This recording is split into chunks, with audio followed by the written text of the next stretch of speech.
Hi everyone, and welcome back again for another episode of Summer Social, where today we are diving into how to begin engaging and joining in a Twitter chat.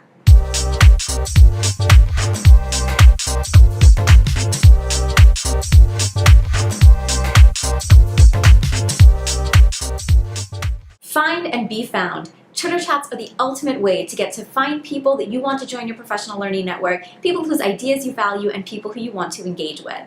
I know for me personally, Twitter chats are really sort of a great place to have discussions about current trends, different topics within the industry that you're not always really able to have with the people who you meet face to face on a daily basis. One of the other really big things that I think you'll hear a lot of times people talk about Twitter is that if they have a question about something, or they're beginning to explore a different idea, or they're thinking about engaging or embarking upon something, they can throw a question out to their professional learning network and really get an answer back within just a few minutes. And one of the reasons this is such a great place to be able to ask your questions is because, your alternative is sort of really Google. And when you go to Google, you may get thousands upon thousands of hits. And so you got to spend a little bit of time kind of sifting through the different answers on different forums and all of that kind of stuff. Whereas if you're really kind of looking for something in the minute about maybe an app to use with a certain student, or, something that might or may not be appropriate for your class, or maybe it's an idea that you've come across, but you're not really sure how it might work for you, being able to go to a group of people that you trust, whose ideas you value, who you know have really tried and tested a lot of the things that you're thinking about doing yourself, can be much, much, much more valuable than just a simple random Google search. Now, everything I always talk about always comes down to the actual people who are in your network. So personalizing that network to make it meaningful and valuable for you is going to be the number one thing that's going to make or break your Twitter experience. And so how do we get started? I've said this before and I'll say it so many times again. Twitter chats are the number one place to be able to meet people that you will find valuable as a resource in your professional learning network. So let's go ahead and get started with how to engage and join and really even just understand how a Twitter chat works. First of all, if you're going to actually keep up in a Twitter chat, you're going to need a client. So there's lots of different ones that are out there, but my particular favorite is TweetDeck. So I'm going to go ahead and open mine up. All right, so over here, this is my TweetDeck as of right now, but since the chat that I'm going to take part in is California EdChat, I'm going to have to make a few little tweaks here. And the first tweak that I'm going to make is going to be up over here in this first one. So usually what I tend to do is keep the first column for the chat it is that I'm going to be participating in. So I'm going to come over here up to these, little dots with these lines, and I'm going to come right here to content, and I'm going to change matching to CA EdChat. I'm going to exclude retweets. I'm going to allow everyone to be in there. I'm not really too picky on any of this stuff. Yours may be a little bit different, so feel free to play around with it and modify it, to kind of meet your needs. And I'm going to go ahead and click those little dots with the lines again. And now everything that I see here is going to be from the California EdChat hashtag. So one of the things that you can see happening right over here, we've got Ryan Archer saying that California EdChat's going to be starting in 30 minutes. Our host tonight is going to be John Stevens. He's moderating. And one of the things that a great Twitter moderator is going to do for you is go ahead and allow you to preview the questions. Lots of different ways in which people can post them. Some people will post them as images, some people will post them in a Google Doc.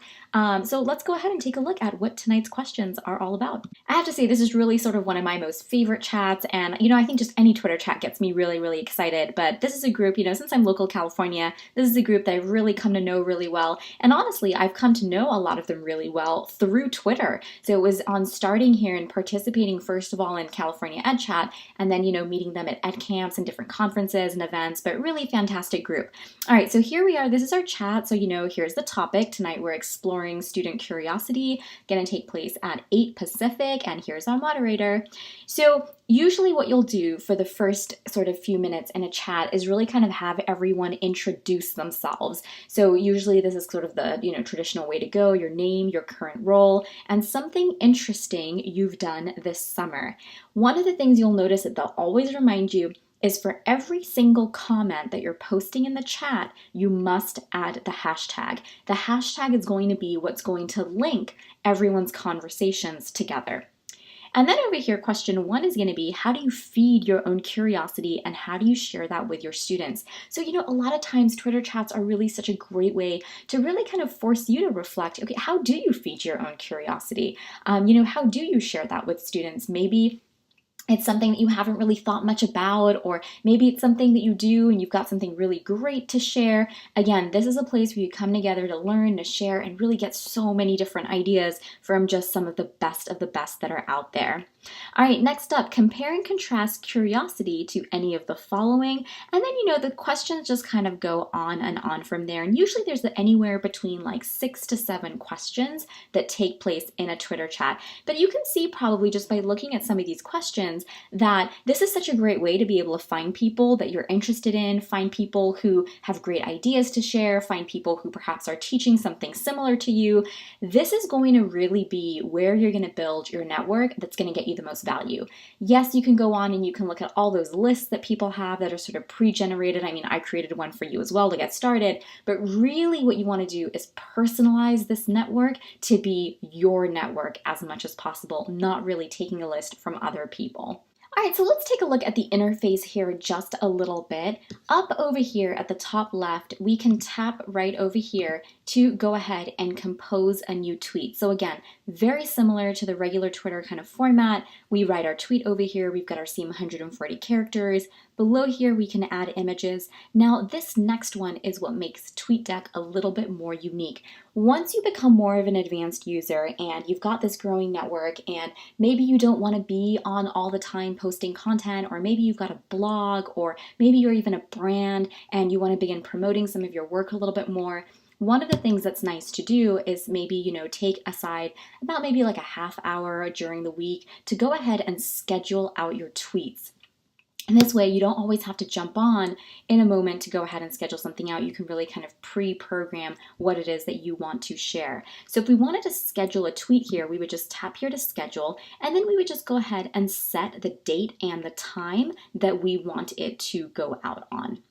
And then if we kind of scroll down a little bit more, we can also direct message people as well. You can't schedule direct messages, but if you wanted to send somebody a message, you would be able to do that there as well. Now over here, if we scroll down a little bit more, what you see over here in these bolded white are the columns that I have added over here to my TweetDeck, and I can add as many columns as it is that I want. So oftentimes there may be 2 or 3 Twitter chats running simultaneously. So, once you kind of really get into it a little bit, you'll find that they become easier and easier to manage.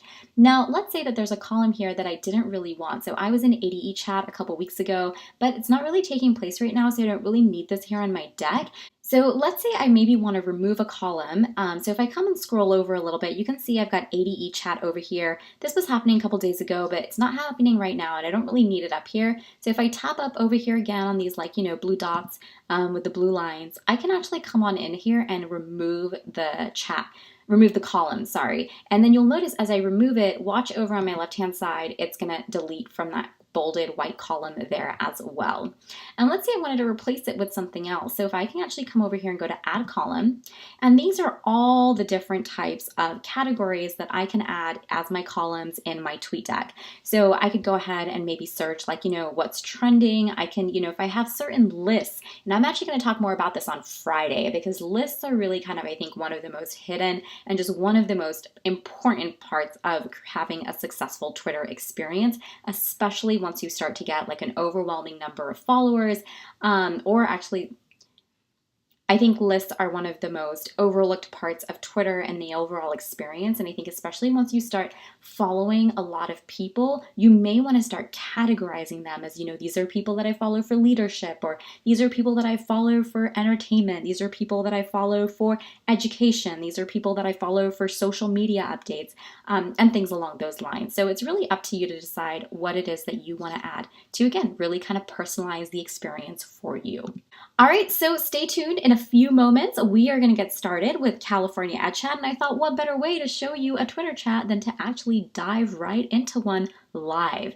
All right, so here we are. As you can see, our moderator here, John Stevens, has asked people to start saying their name, their current role, something they're currently interested in, And as you can see, now people are going to start bringing in these comments. So let's go ahead and put in our first tweet as well. All right, so here we go. Here's my tweet. Let me just break it down for you again. Again, remember, we always use the Q1 A1 format, so I'm going to put A1.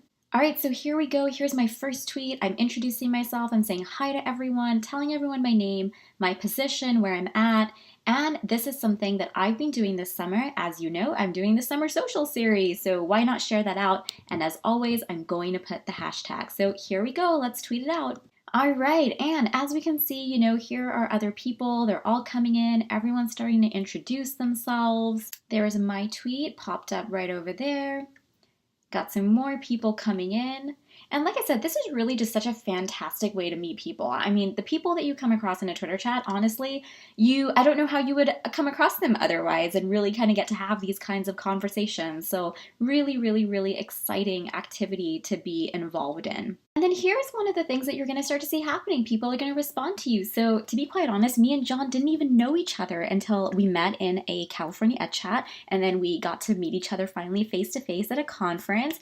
And so a lot of times, then you'll want to be able to check your mentions and your notifications. And so over here, you can kind of see how different people are responding. And this is why TweetDeck is so important, because if we were in a traditional, just twitter.com, you would not be able to see the mentions and the notifications alongside your chat window. So that's why this becomes a really important tool to kind of navigate the chat. Otherwise, it can become very, very, very overwhelming. So since he went here and he said this, I'm actually going to go ahead and like this, and then I'm going to respond back to him as well. So I'm going to say, hi, John. So great to be here. Excited for the topic today. He really has put together an amazing topic and really kind of thought-provoking questions, which is a really, really, really hard thing to do. And so it's going to be a great fun night. And remember, without the hashtag, it's not going to be linked into the stream. So we're going to do that, and we're going to go ahead and put tweet. All right, there we go. Okay, so let's see who else is in here. I got lots of people in here. Remember me telling you is how this is such a great way to learn about upcoming events. So right here is such a great example because we have Kevin over here saying that, there's a California Teacher Summit coming up and it's not too late to register.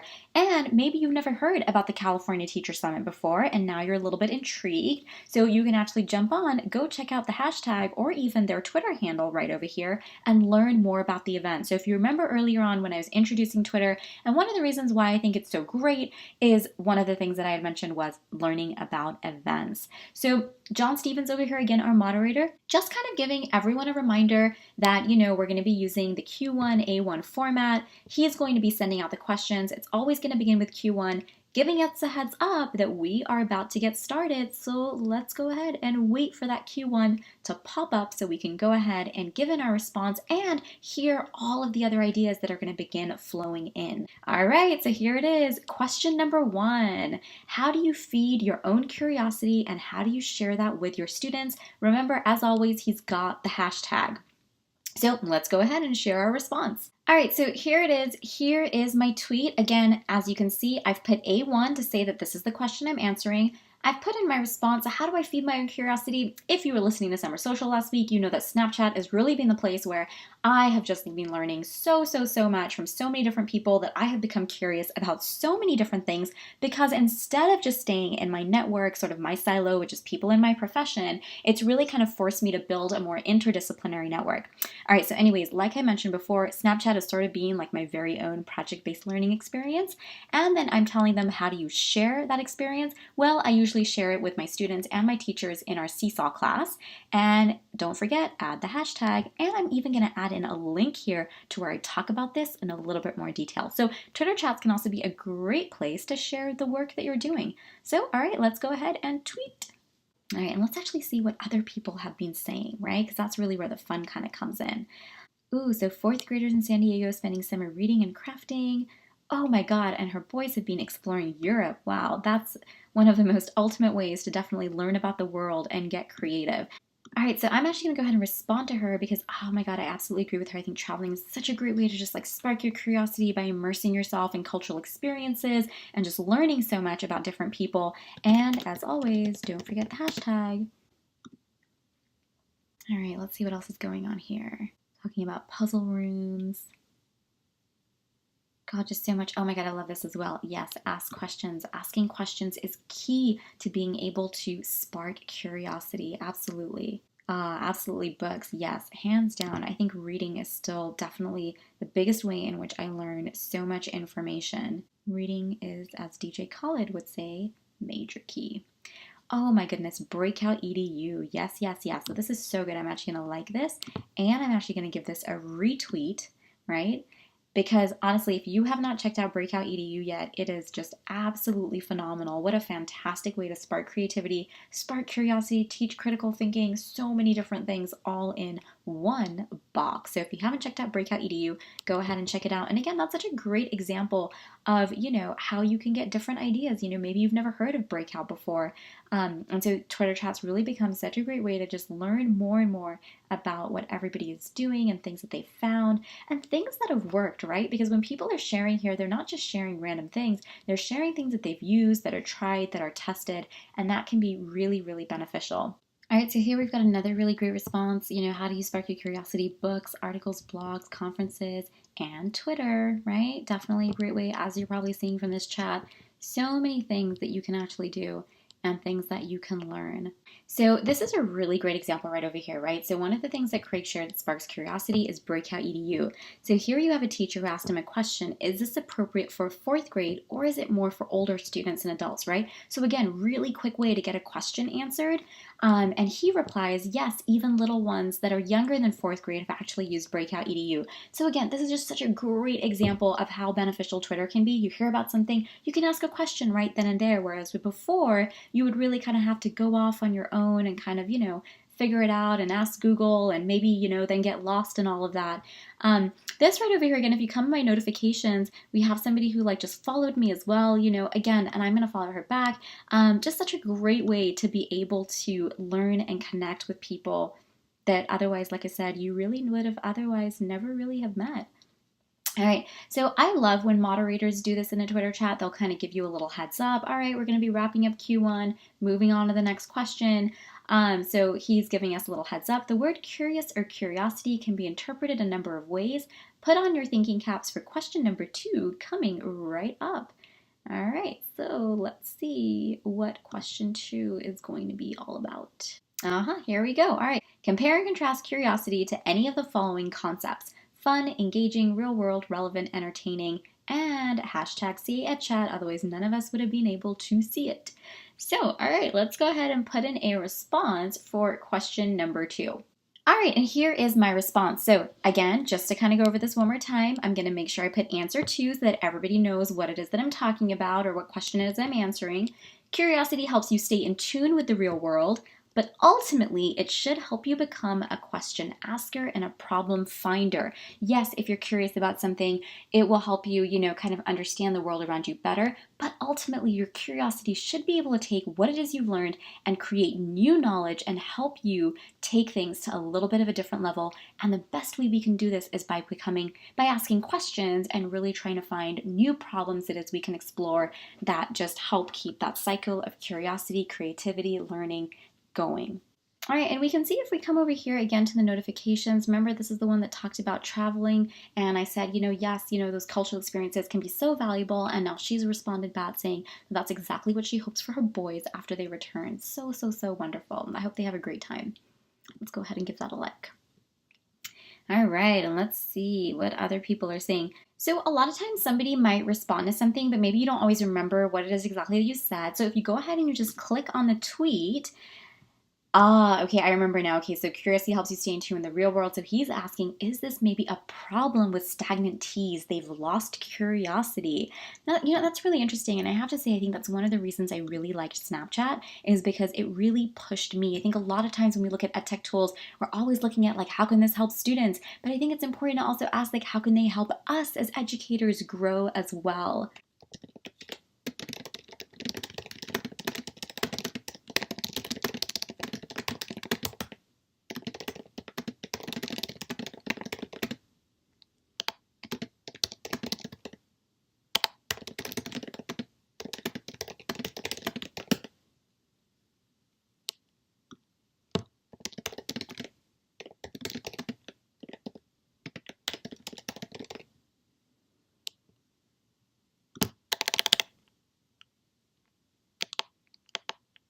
So sometimes you might get too many, you might not have enough characters or something. So you have to, and this is again something great that I love about Twitter chats is, really forces you to be a little bit more concise. Okay, how might I word this instead of just kind of giving up on it altogether? So I'm gonna have to rework this one just so I can get my full thought in here. So let's see if I get this done or not.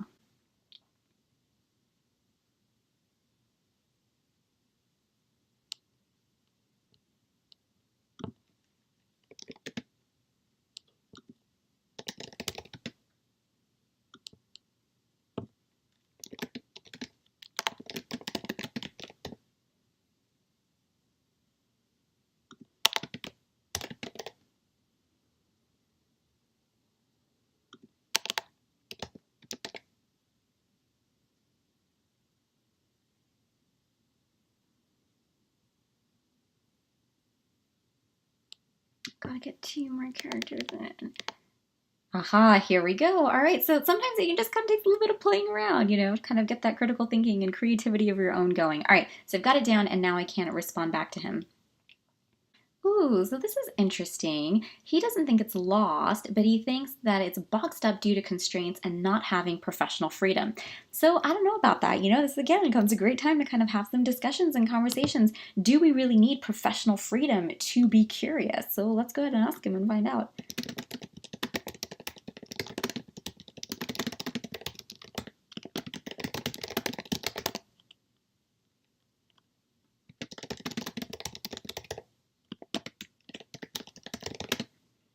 All right, so I asked him, do we really need professional freedom to be curious? What about our personal sense of curiosity?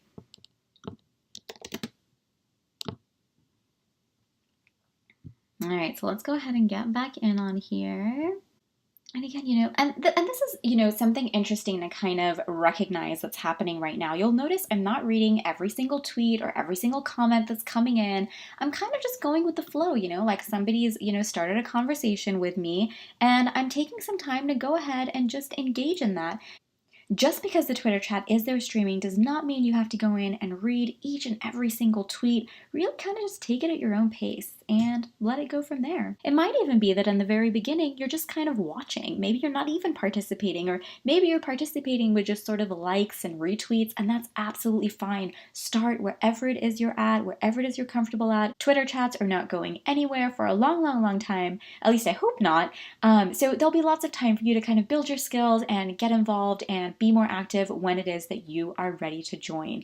All right, so there we go. I'm not going to take you through the whole hour of this, but hopefully looking at that gave you a little bit of a better idea as to how to participate in a Twitter chat, and I hope I see you in one soon. I hope you enjoyed that overview of how to engage in a Twitter chat. We got really lucky with a really great one that was happening at the moment that I was filming this. And as your learning network grows, you will come to find Twitter to be an invaluable resource that will open up so many doors and so many opportunities for you to find and be found.